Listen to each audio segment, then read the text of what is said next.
A portrait painting is probably one of the most challenging to do but effective form of painting. Now, it's supposed to capture the likeness of an individual and at the same time evoke some kind of feeling that will draw the viewers into the painting. That's right, Christine. Well, our guest today knows that too well. An artist on a mission, Christine Lim has been doing portrait paintings of distinguished individuals, very recently, of which are the special awardees of last year's FAMAS Digital Awards.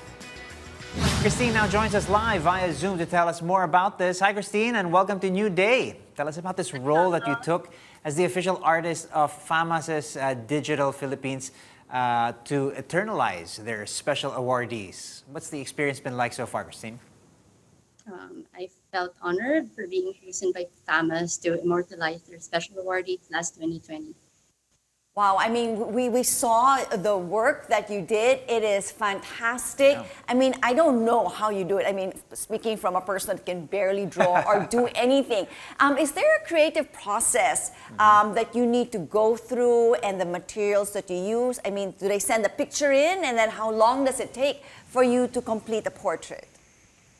The process for my portraits are actually unique. I will always choose the photos because I don't typically do portraits wherein people would look directly at the camera or the viewers, but rather I would want to do portraits wherein people would be in situations. I don't like them looking at the camera. The more candid, the better. That's my signature style. And when it comes to doing portraits, and for my materials, I actually don't use materials that are found here. I import my materials, and they're composed of things like plasters and charcoals, things that you use in building houses, and that gives my portrait that textured underpainting that you don't get to see in other portraits. I mean, it's absolutely beautiful. Very distinct. I just want to ask, how long does it take you to finish a portrait? I hate to say this, but it depends on my mood. Oh no!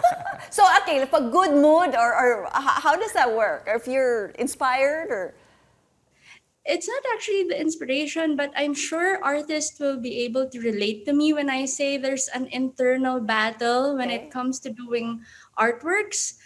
As an artist, you are your worst critic. Right. And there are times that people will see what I'm doing as nice or good or great already, but I'd be so frustrated and I need to repeat it again until I feel satisfied with my work. That's true. That's true. I think I understand now.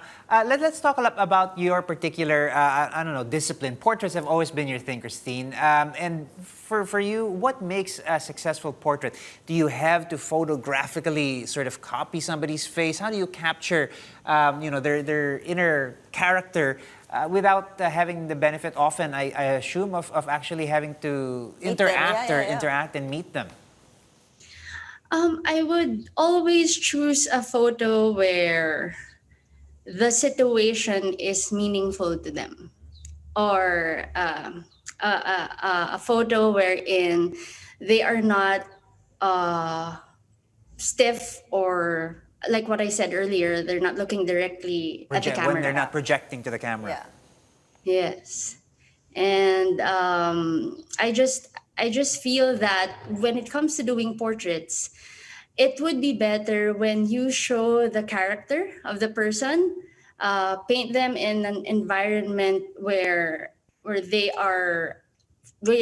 feel most comfortable to be in.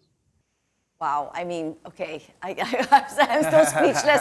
I mean, taking a look at all of the portraits and paintings that we're showing on the screen. Now, Christine, you're currently part of an exhibit for a cause, and this is entitled Edenic Archipelago, and this has something to do with your sustainability advocacies. Do tell us more about that.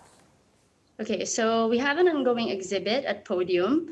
It's an exhibit that I organized for one of the organizations that I'm part with, called Sustainable PH. I'm currently the Director of Arts and Culture of that organization, and it's an online auction, but you can view the actual artworks at Art Lounge Manila and Podium. I have other artists with me on that exhibit, Jessa Almirol, Aleli Ariola, Rodel Buban, Ana Escalona, Alfred Galvez, who is my maestro, Pepe Mendoza, Mr. Pixel, Rabbi Salvacion, Sherwin Tan, Cristina Valencia, and Mimi Viola. And this exhibit is very meaningful to me, not because not only because it showcases the talents of different artists, but it's a venue wherein you can see that there are artists who are willing to be together so that we will show everyone that we are given our skills not only to glorify or to show what we can do, but to move for God's purpose. Fantastic stuff. Very inspirational. I think we're really sort of agog at the beauty of the works there, Christine. Thank you so much for joining us this morning. To Christine Lim, it was a real pleasure chatting with you. Thank you so much.